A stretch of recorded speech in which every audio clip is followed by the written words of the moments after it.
Venba is a beautiful narrative cooking game about an Indian immigrant family living in Canada in the 1980s.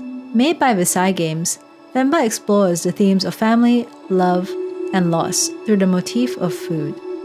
In all honesty, we cried a lot, and it made us think about our own personal experiences and how we see culture and identity. Listen on for this highly emotional review and spoilercast of Venba. This is the 20M Podcast. Hey everybody, welcome to the 20M Podcast. How is everybody? My name is RF, and it's so lovely to be here recording alongside the amazing co-host of the 20M Podcast, Reno. Reno, how are you today? I'm good. I'm admiring your t-shirt. I like it. Thank you. It's one of my favorite gaming t-shirts because it's so flipping cute. It is adorable. Which year was this from? This was last year's Wholesome Direct, not this past one, the one before that. And it's super cool because I think they had another variant, which was the white one, and it had all the little like characters on it as per usual. And I think there was like for Southeast Asian games, there was like Coffee Talk, Petite Island, that kind of stuff. What's your favorite like video game apparel that you have in your household? Why'd you laugh at that? It was just such a specific question. What is your favorite video game apparel that you have in your household right now? But like if it's at the dry cleaners, like no, it doesn't count. No, it doesn't count. It doesn't count.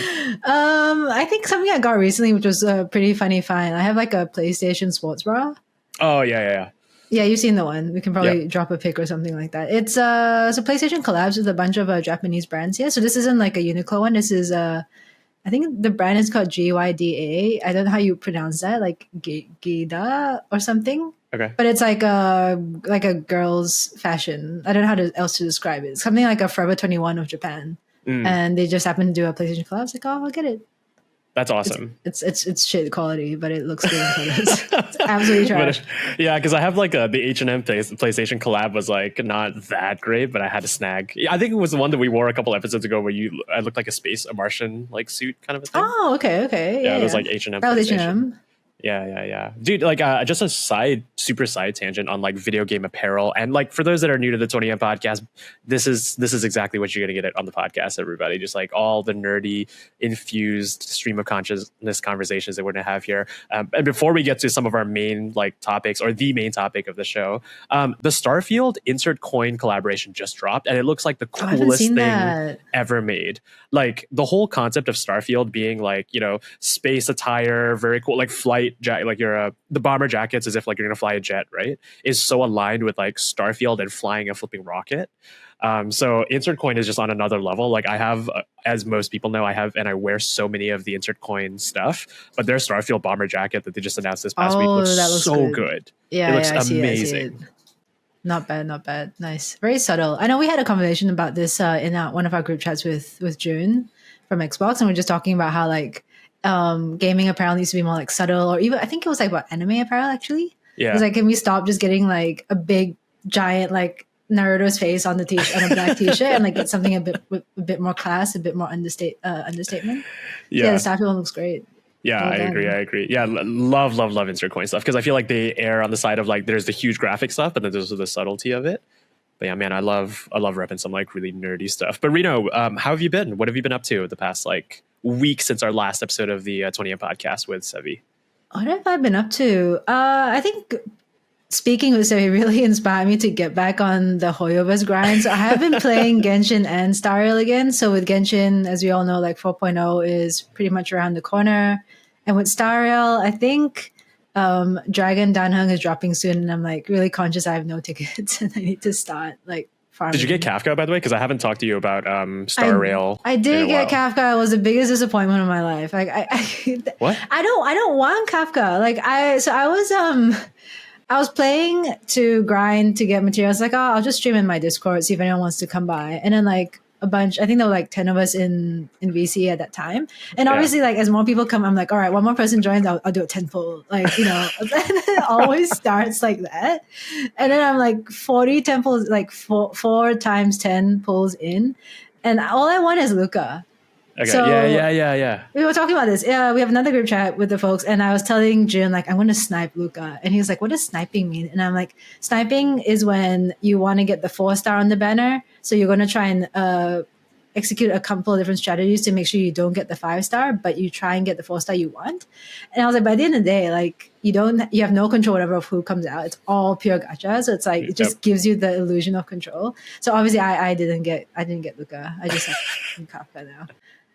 Yeah, my deepest condolences. I mean, you're the only person in the world that does not want Kafka. Like, I feel like Kafka is almost like the Raiden Shogun kind of like a thing. She is, but it's like there's already a Raiden Shogun in the game, and his name is Jing'an. So for me, like someone who has like really finite resources because I'm not playing much, I'm like they're both lightning. They both do like AOE damage. I know that obviously like mechanically they're quite different, but right now I need like characters to do wildly different things. It's like Kafka, like you're really pretty and hot and like dumb. I mean, whatever. I get it, but like you're not what I need right now. So maybe in December, you know what I mean? Like maybe I'll come back to you. But you have Blade, and Blade is great. I've been using someone's Blade as my support recently, and he's so good. You have not been using your Blade. I've not been. I didn't. I pulled for both Kafka and Blade, and I didn't get either of them. I thought you got Blade. Okay. No. Yeah. Yeah, so Blade, just quick Star tangent, right? Just because I found it really funny. Yeah. A lot of people told me that Blade and Lorcha work really well, and I didn't understand this until I got to use someone's Blade as a support while I have a Lorcha. And the funny thing is that so Blade is like such an emo kid that like, he just keeps doing damage to himself to inflict damage. Yes. And when his HP drops, when your character's HP drops below 50%, Lorcha automatically heals you. So it's like Blade's like being this super emo guy that cuts himself, like, oh, attack. And then Lorcha's like, heal. And then literally Blade's voice line is like I don't know what it is exactly, but it's literally like, fucking hell. Like, stop. Like, I didn't ask for this. Let me die. Like, come on, man. Let me feel pain.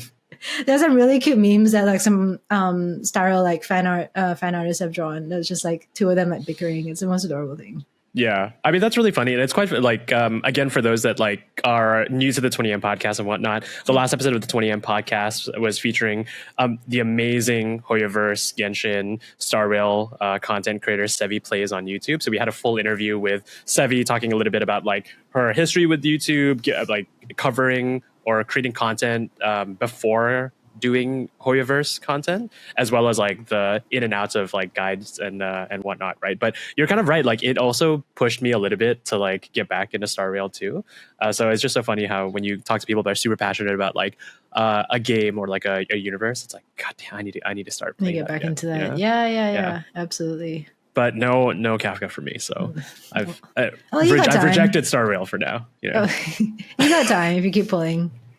Yeah. What else have you been doing, Ria?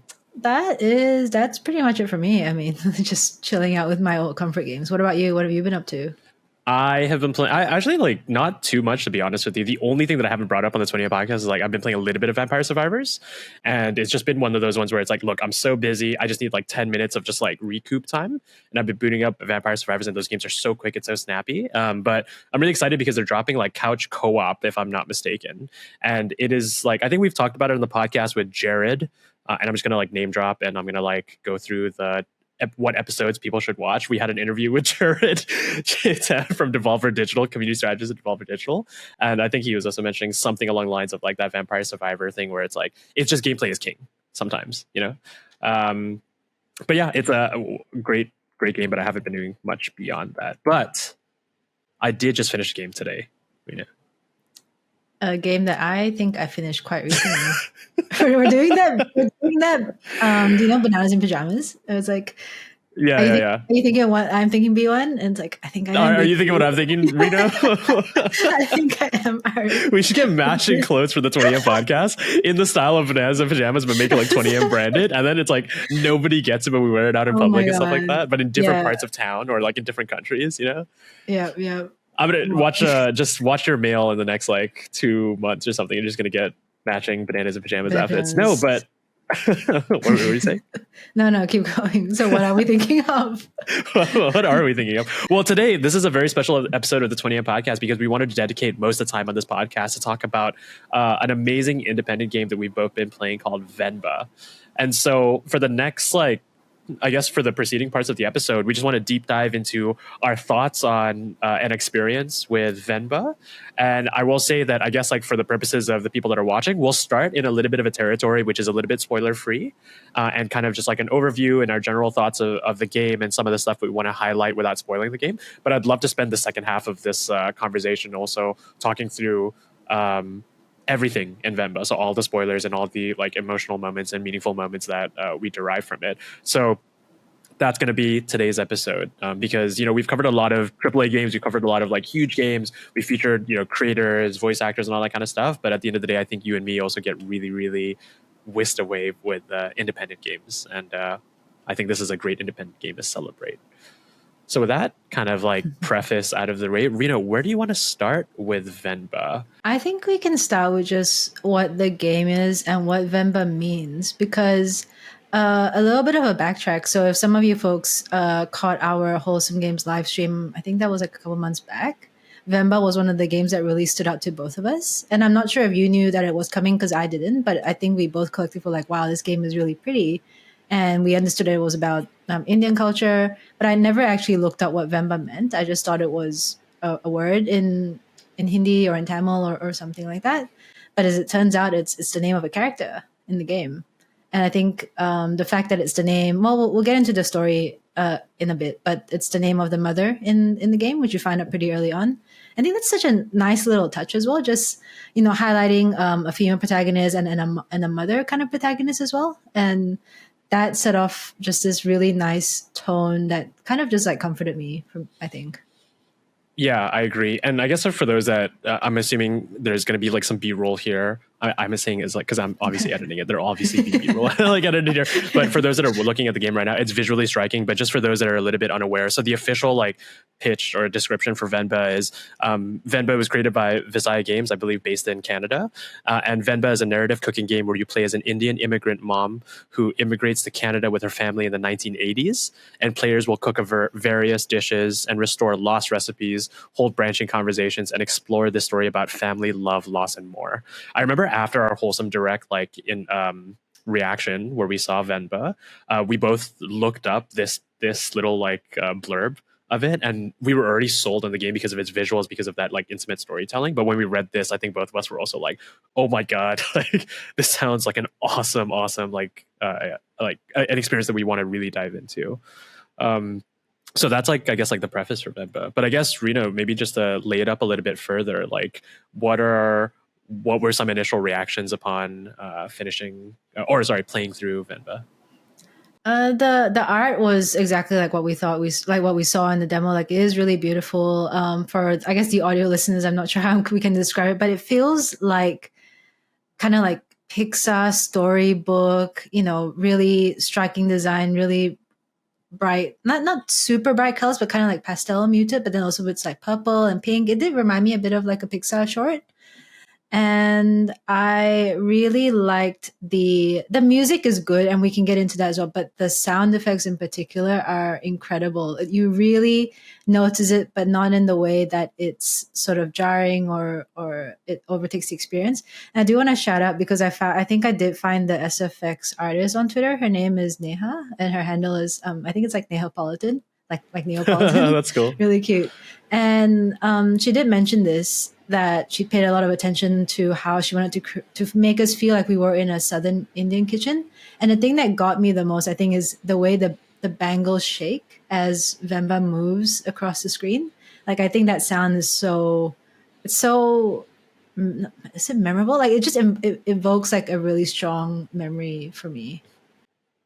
Yeah, I think that's like one of the most striking things as well that I noticed. It's like this beautiful, you feel the presence of the character so much just because you hear the shaking whenever Venba, the shaking of the bangles whenever Venba moves.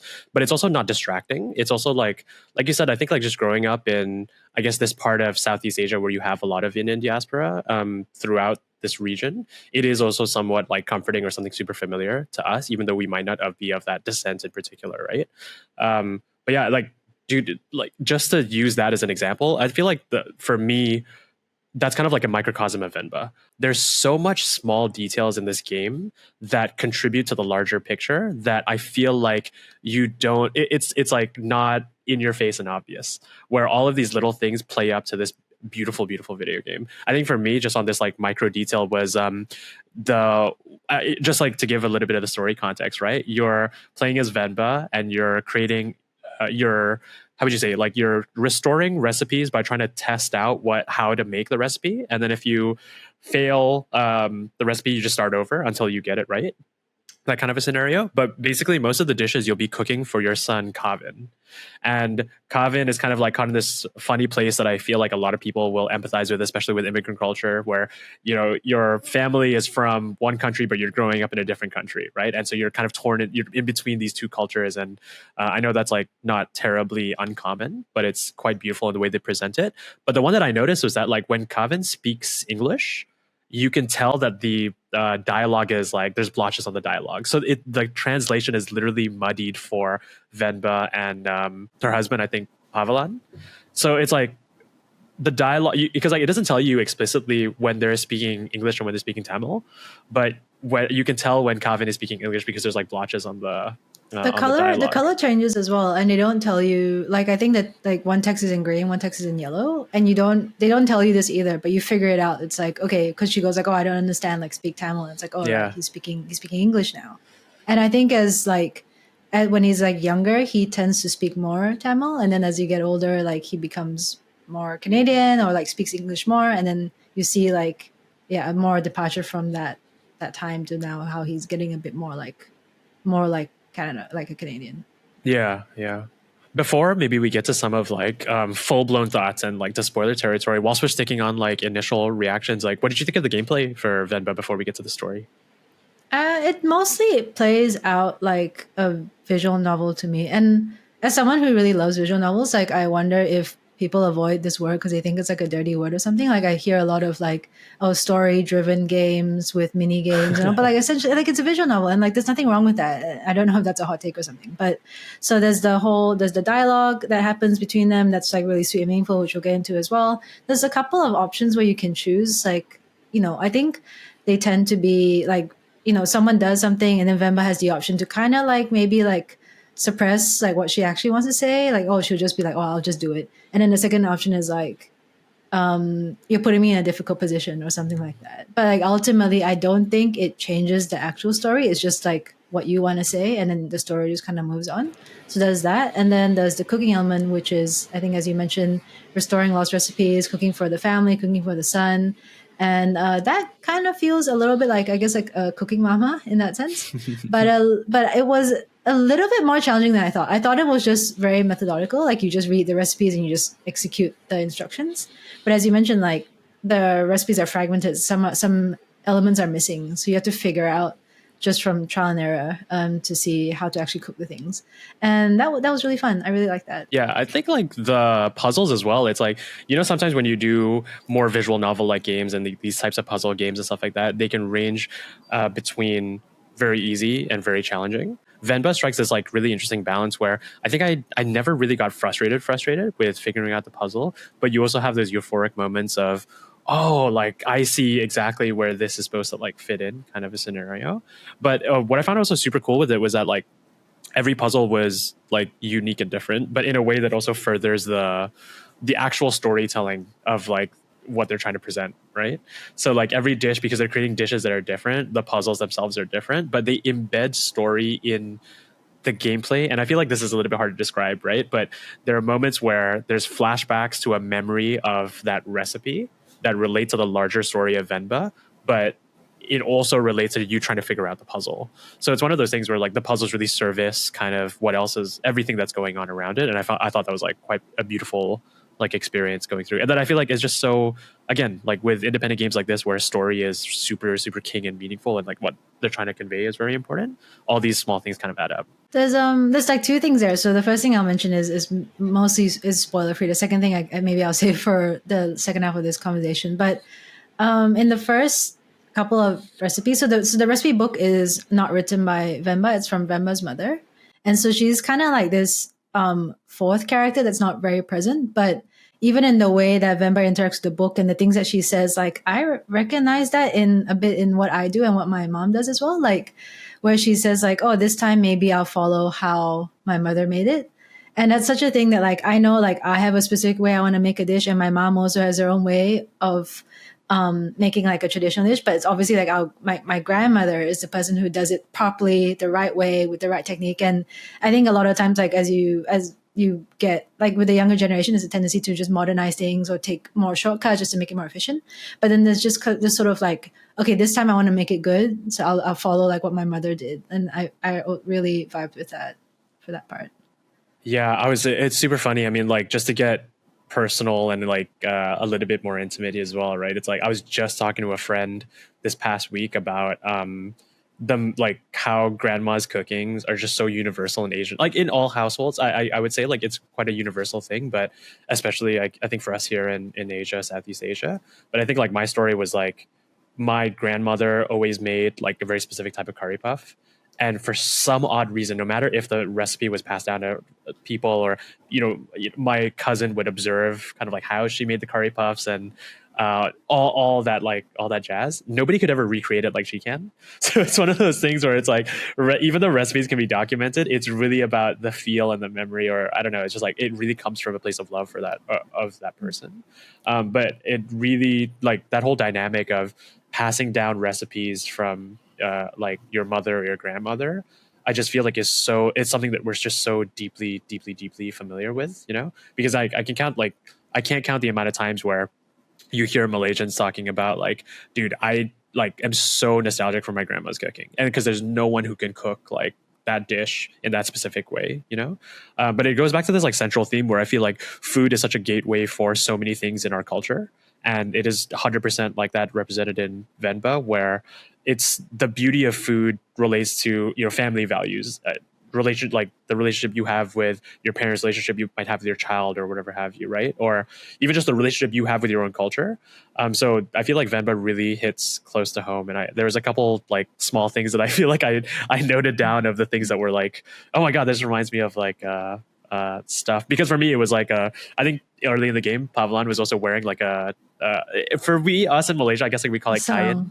Yeah, like a sarong, you know what I mean? Yeah. And I was like, just imagining your dad like just super chill Saturday afternoon, just like, you know what I mean, wearing that. It's just like on the couch. Like I was just like, oh my god, like it's these micro moments in video games that I feel like this is like what we talk about when we talk about representation. It's not one of those things where like, oh, they're speaking Tamil, that's awesome. Like, yes, that is awesome and that's great, but it's these small things that are so hard to capture that when somebody is paying homage to a culture that you're familiar with. You know what I mean? I don't know if you had any experiences like that reminded you a little bit of like of home or maybe of our culture. I think like in one of the cooking scenes, like they make dosa, which in Malaysia we call tose, but it's the same thing. It's like I think it's rice flour.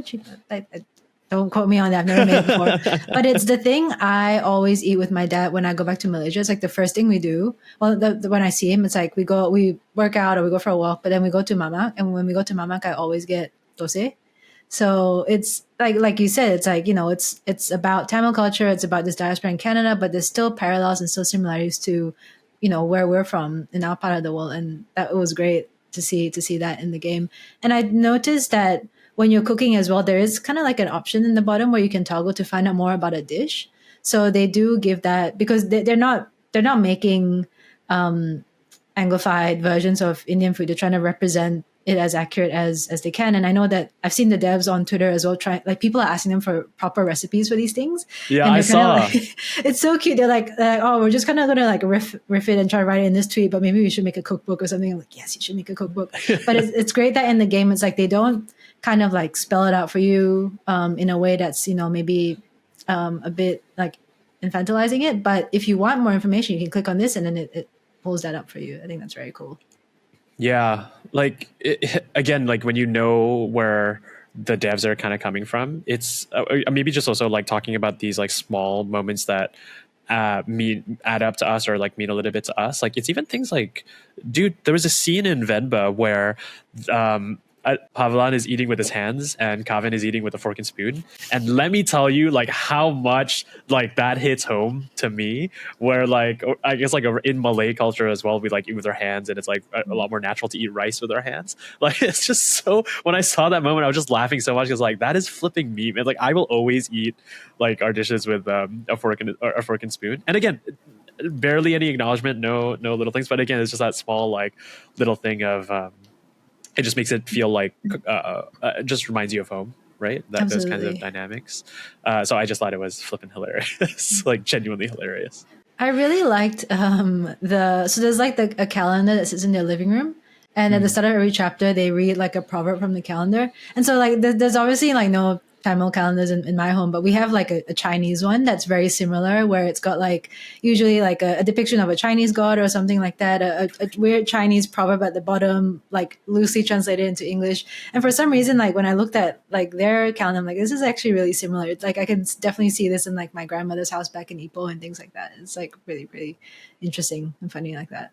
Yeah, and I want to acknowledge this. I was thinking about this earlier today as well. It's like I do want to like put out the caveat because this game is about like Tamil culture. It's about like Indian culture at large. I just want to acknowledge that like neither of us are Indian. Although we do live in Malaysia, right, where we do have a lot of Malaysian Indians like throughout the country, especially as like just very very integral part of our culture here. I just want to acknowledge like I've had this is an interesting one, Reno, because I definitely didn't text you about this before, right? But it's just one of those ones where it's been like not bothering me per se, but I've been thinking about it a lot. Where like I want to make sure that we're also not co-opting these things and like kind of taking this culture that doesn't particularly belong directly to us and kind of using our culture to kind of like take away from that. I do want to celebrate that like there are some things that relate here and there's some things that remind me of my culture and remind me of things that are familiar here in Malaysia, which is also like cross-cultural and stuff like that. But I'd be remiss to just mention that like I want to completely acknowledge like we don't have like right now on this podcast we don't have a Malaysian Indian voice like on here, but I do want to like make sure that we also don't take away from that, where it is at the end of the day about like Tamil culture, Indian culture, and it's a game that really celebrates that and puts that at the forefront. No, I think that's totally fair to say, and I'm glad we're like acknowledging that publicly to everyone as well. But like in general, I just feel like diaspora stories are so interesting and they are relatable even at a universal level. So when I played this game, I was like, man, we studied a lot about this in like in my high school in English class, and I was like, this game should be like related material. I feel it's just so it's just I don't know, it just tells the story so well. It's so simple, it's so relatable, and we don't hear as much about the struggles I feel of people who are in between cultures or people who have to navigate. Like I think there's one scene where when Calvin gets older, he speaks English for his mom on the phone. And I think that's something I didn't have to deal with because I spent my childhood in Malaysia, but I know a lot of my friends in Australia who are from like Chinese backgrounds, like they had to do that growing up. It's like at the age of 7, you're speaking English on behalf of your parents who only speak Chinese, and you're talking to like government officials and dealing with documents, like things like that. And like, yeah, it's a different culture, but like those things are super relatable to people who've gone through similar experiences. Yeah. Maybe my last one before we get into like full on spoiler territory, because I do want to talk about, I feel like this game is about an hour and a half, just under 2 hours. So it is a very digestible game. So I feel like hopefully if you're watching this episode of the 20M podcast, you've finished Venba, you've played Venba. But for those that haven't, that have yet to play it, maybe Reno, what are some like reasons to play Venba, your overall thoughts before we get into like some spoilery discussion?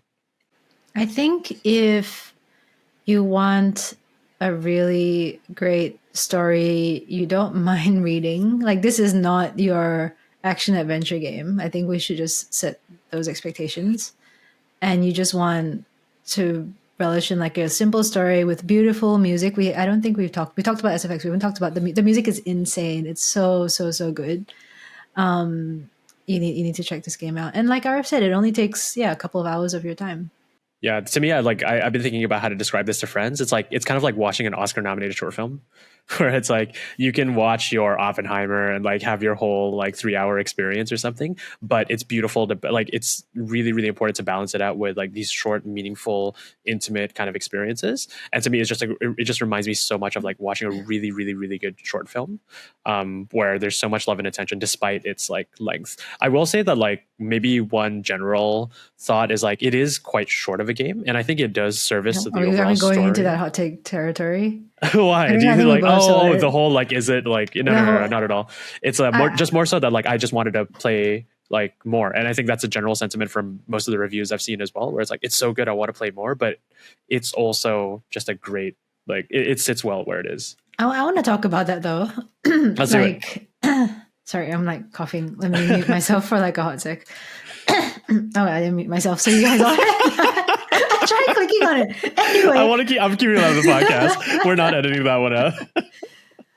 I don't understand like why this happens every time like a relatively short game comes up, but there's always this group of people being like, the game is only this long and you're charging me this much. Like, I want to get my money's worth. And it's like, it's literally not like time per, like money per hour that you're paying for. You're paying for a quality.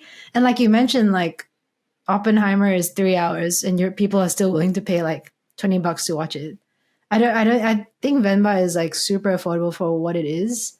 Like a really good quality, solid 1.5 to 2 hour time, and you think about it as well. So I don't really understand like the whole argument about like oh, this game is $10, so I should have like 10 hours of gameplay, therefore like it's $1 per hour or something like that.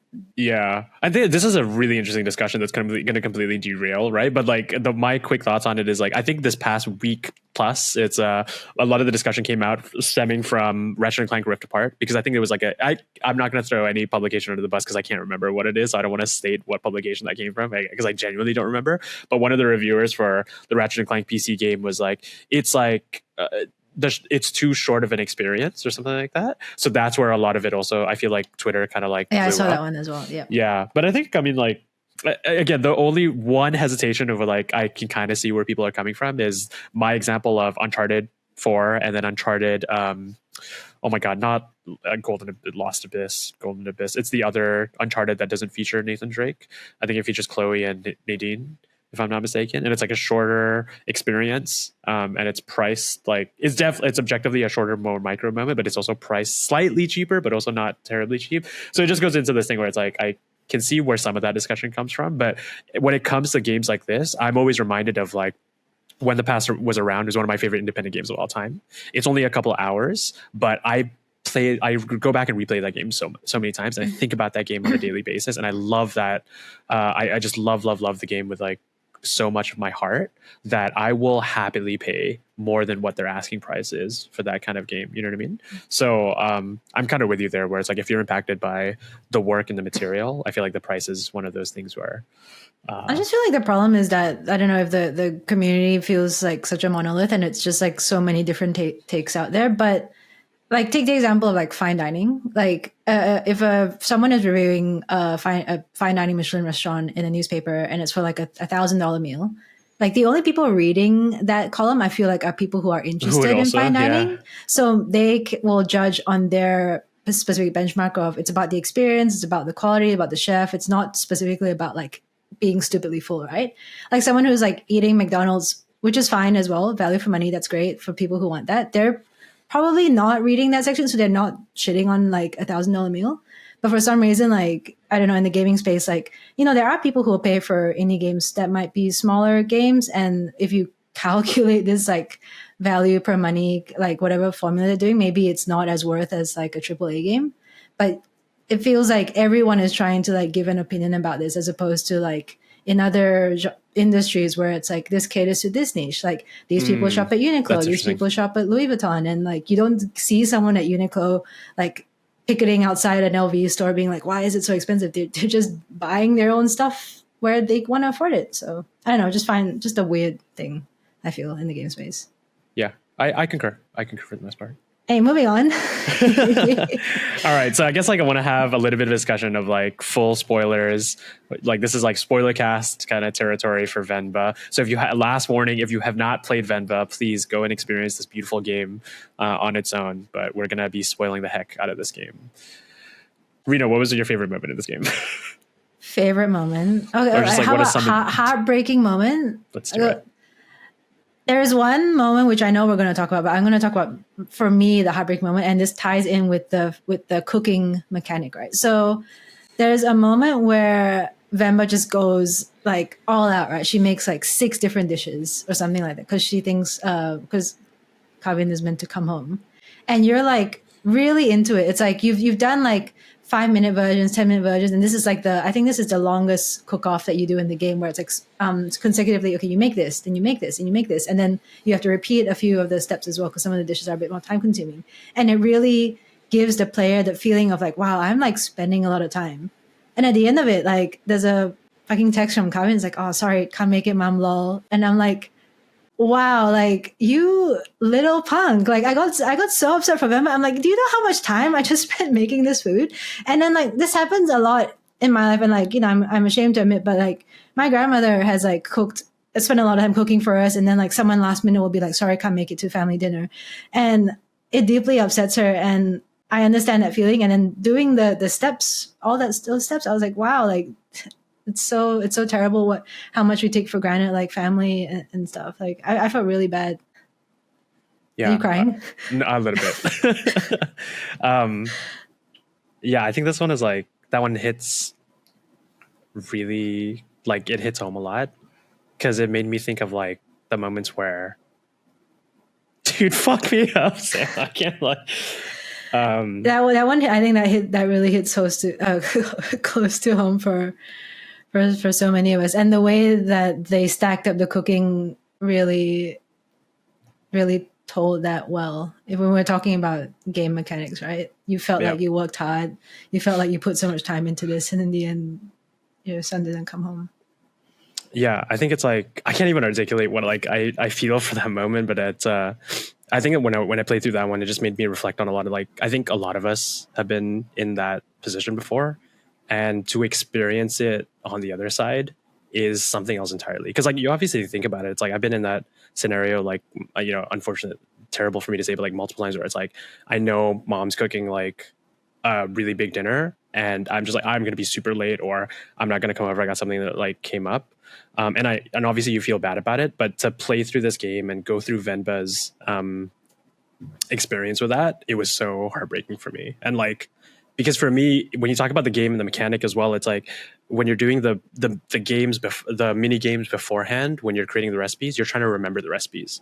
And to me, this was symbolic of like, you're just kind of just clicking and going, because it seemed, from what I understood, is that Venba has already learned all those recipes in preparation for Kavin to come home. So this is kind of like her, she's practiced everything, she's got all the recipes down, and she's finally making it for Kavin, and then he completely blows her off, right?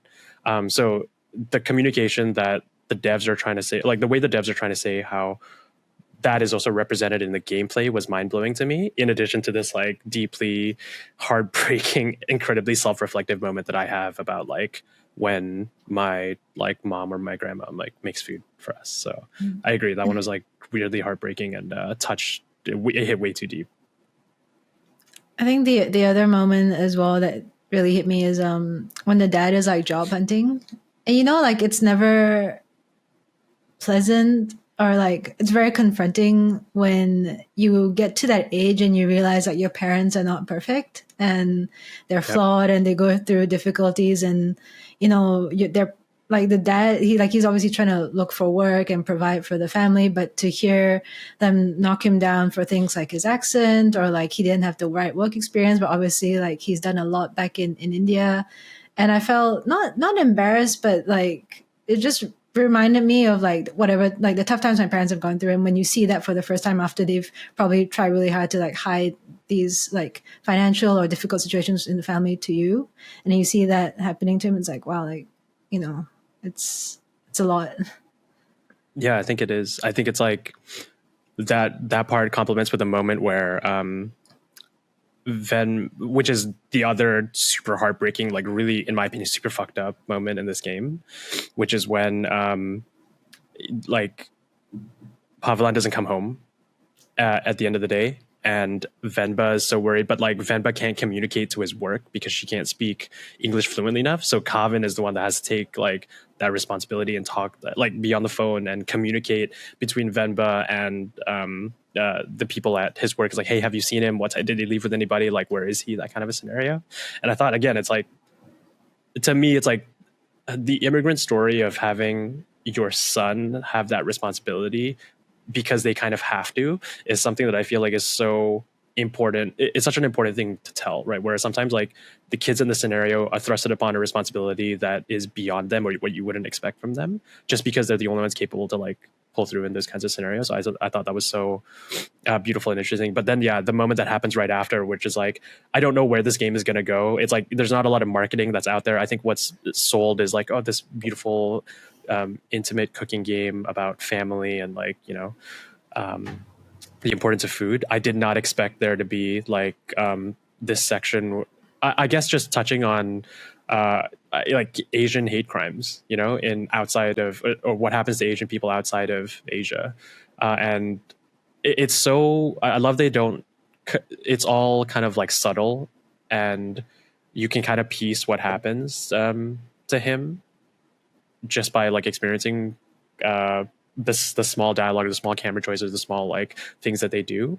But I did not expect that moment to be represented in this game. And for me, the one that punched me in the gut was when they were reflecting on it after, where he says something along the lines of like, I think Kavin is distancing himself from our culture because he saw what happened to me when we like sound different or look different or are different from the people here, right?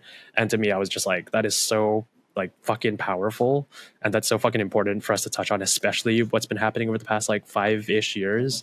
And I'm just so glad it's like, I'm sad that that's represented in this game, but I'm so glad it's also represented because we don't shy away from those issues. Yeah, I mean, I think what the dad was trying to say is like, our son is smart. He's trying to fit in, like, in a way that we can't. So it's like, we can't really, it's like, he says a lot of hurtful things, but ultimately the parents kind of get it. It's like, okay, well, you've seen what happens when you're different to the norm. So we understand why he's trying to fit in more. And then I guess like that scene. So in the process of the altercation, he broke his glasses. Yeah. And then like, I think there's like a jump cut to like 10 years later, and his glasses, he's still wearing their broken glasses. And I'm like, my God, like this is what my dad would do. It's like, just tape it up, just wear it again. This t-shirt has a hole. I'm going to keep wearing it. Like just that whole, like, don't want to waste or whatever it is. That's just sort of, I don't know. When I saw him wearing those glasses, I was like, oh my God. Yeah. I could be crazy, but I thought Kavin is also wearing like his dad's glasses in the end. Later on. Yeah, he was. Yeah. I don't have much to say. It's like I'm fighting. I want to say so much about this game, and I want to touch on a lot of things, but like I'm holding back tears because it's one of those things where, despite these moments, I'm just thinking about everything that's in this game, and it's such an emotional like journey. And again, to your thing on our short games worth your time, and it's like in Venba, I'm trying not to be like hyperbolic about this, but Venba is so worth your time. Like there's so much in this game. There's so many of these moments that I can't even like, I can't even articulate, right? Like how I'm feeling about some of these moments, but it's just so deeply, deeply, deeply emotional. The food was great.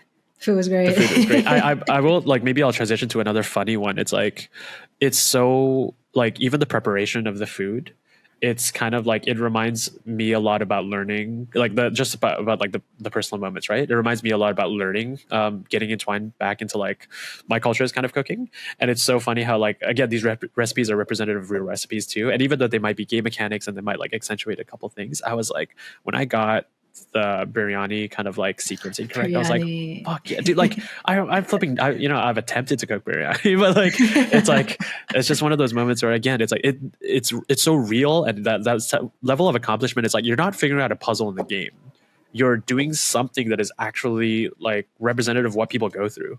You know what I mean? So it just reminded me of like, yeah, screw you guys, I could totally cook biryani, but I kind of know the sequencing of it, even though I like maybe had like 1 or 2 attempts that were wrong. I don't know, but I just wanted to mention that. I don't know if it was like a weird like flex that I could maybe could or could not. You can cook virtual biryani. You should add that to your CV. One thing I want to say about the game is I wish it was available on mobile, because I want to buy it for my parents. I want my parents to experience this because I think they would really relate in a different way, like for all the reasons we just outlined as well.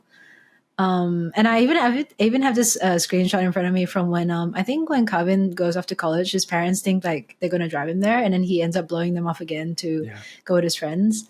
And then the parents are watching from the window, and they're like, and the dad's like, it's a girl. It's like, No wonder he blew us off. It's like just like chip off the old shoulder or something. He says just super funny because the dad's a big dork. Yeah. But he has this line where he's just like, they're obviously disappointed, but he says to Venba like, we just have to wait patiently for him to come back to us. And like, yeah, that really hit me as well, because I think just me speaking personally, like, I also had that phase where I'm out trying to find myself, explore other things, and then my parents are just like, okay, well, when you're ready, you can come back. Yeah.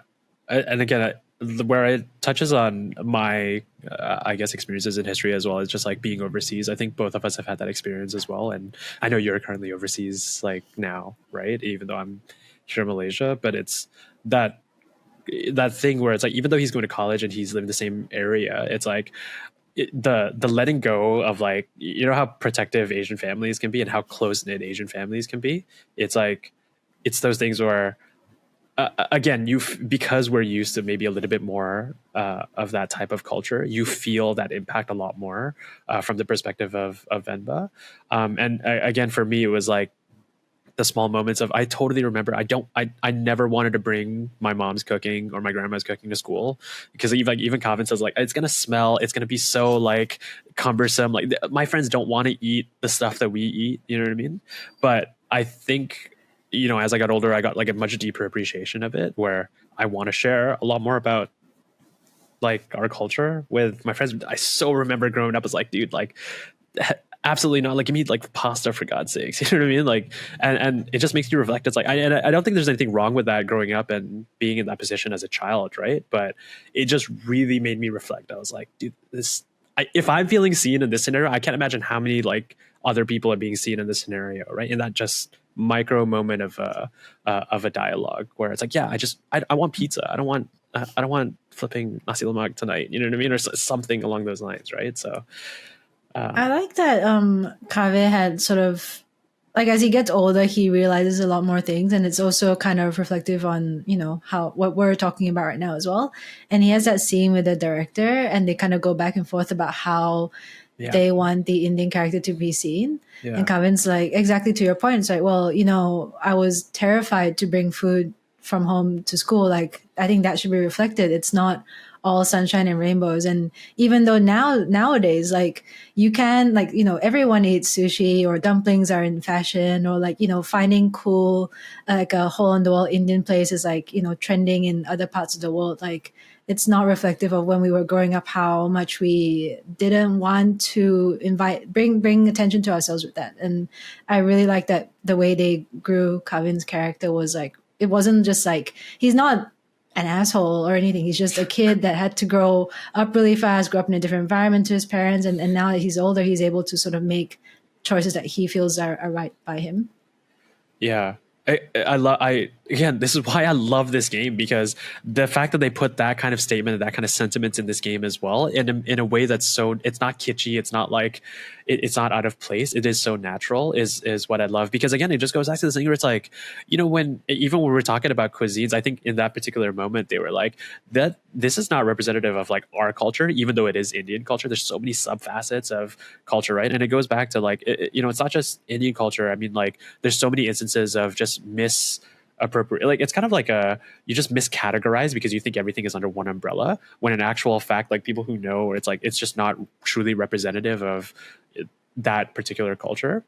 So I love how they embed that as well, because yeah, I mean, the amount of times that people generalize like Asian food, it's like the biggest frustration I had like in the States was when you go to one Asian restaurant, you kind of get like 3 dishes that are of the same like ilk in the same Asian restaurant. It's like, I get it, and I'm not trying to blame that, but it's just like the fact that we're entering a stage right now where people are more conscious about it, and more art is trying to tell that aspect of cultural diversity as well. Like, it's not just about the surface level aspect of diversity. It's about like, no, you got to really dig deeper into people and cultures to really find out what is same and what is different and what is representative.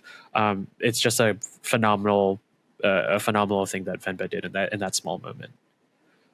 Yeah, I knew we were going to talk about this episode. I didn't realize it was going to be such a microtherapy session between the both of us, where we're like, we both feel seen, we both kind of want to cry, but we're not. Yeah. what else do you want to talk about as we think about closing out the episode?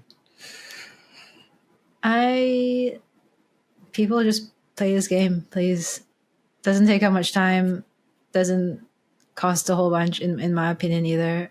It's beautiful. I think what I would like to see is like multiple spin-offs, like a Venba cookbook.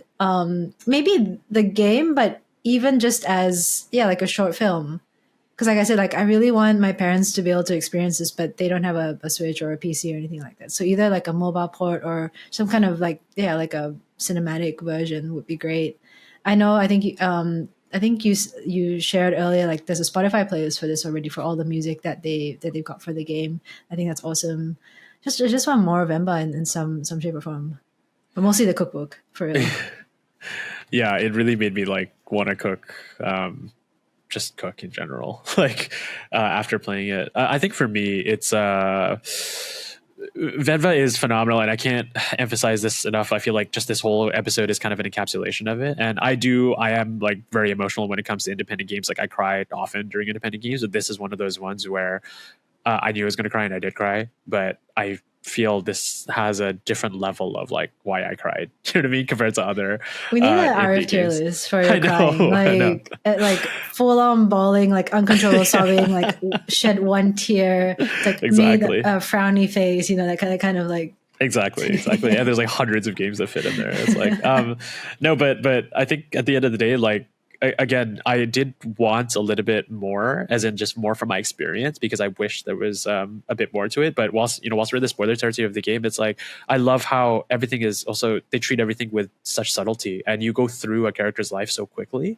And I even though I wanted to sit more with characters, I mean, like, the passing of Venba's mother was touched on in the game, or the passing, like, the fact that he passed, but it was so not like not acknowledged, but you kind of like go through, you're already at a different phase of the characters' lives.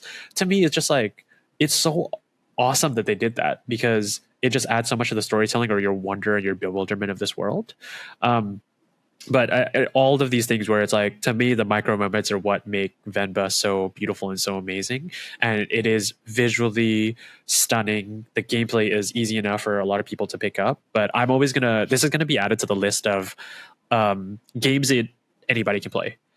Florence has always been my go-to example, because it is on, I think they did release that on mobile originally, and it is a story about a relationship and the goods and bads of a relationship. But it's such an accessible game, and it's also an easily playable game, and it's all such a beautiful story. Venba is almost like going to be my immediate recommendation along the same lines now. So I think now when I talk about just like games that I want people to experience, no matter if you're a gamer or not, for those who just want to embrace a phenomenal story, Venba is going to be out there for me.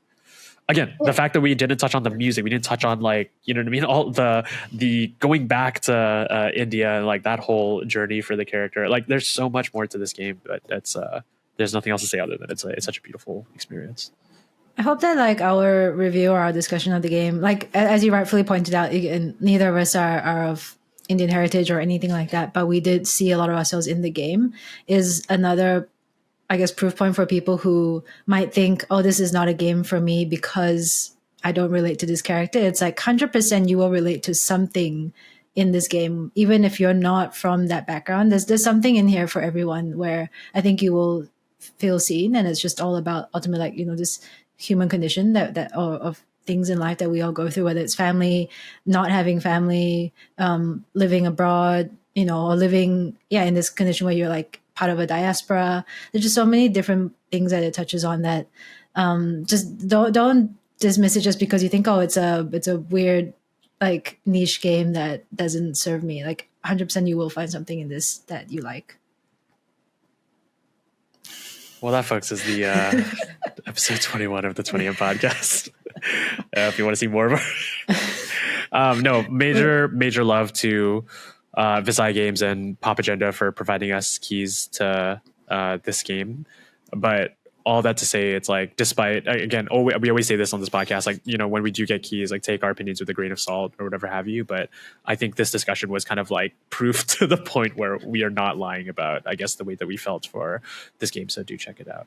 Yeah, I don't know if audio listeners can hear our voice cracking multiple times, but if you want like visual proof, like we're like literally on the verge of tears throughout this episode, and it was not planned at all. I didn't know what I was going to talk about. He didn't know what I was going to talk about. We like completely just like when we try and review games, we try not to talk about it so that we save it for the podcast. So for us to both sit here and just be like overwhelmed, it's just like so funny, but also like profound at the same time. Yeah, I agree. I really hope those that have played this game are kind of like have embodied some of the stuff that we touched on today as well. Like this is one that I'm going to go text a couple friends that I know have finished it, and I just want to like see if they had similar experiences with me as well. So I can't wait to do that after finishing this podcast. Absolutely. Well, with that said, Reno, it's how do you move on from that? Like, I know we don't have anything particularly to talk about after, but like, I just want to say thanks everybody for listening through that. And I know we got like personal and emotional there, but just more power to Visai Games and people that are trying to make these types of games and tell these stories in the video game medium. Like, I want to see so much more of this. And if this is a sign of where the medium is going, especially on the independent side, like I cannot wait for what this game is going to inspire, like who this game is going to inspire, and the next generation of games that are similar to this. But with that said, Reno, if people want to catch up with more 20M content, what can they watch? You guys can you oh my God.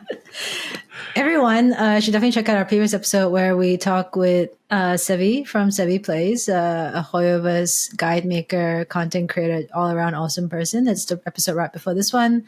Cover Genshin, Star Rail, just making content and checking out to see all the cool things she does. And before that or after that is we did a live stream of the Pokemon.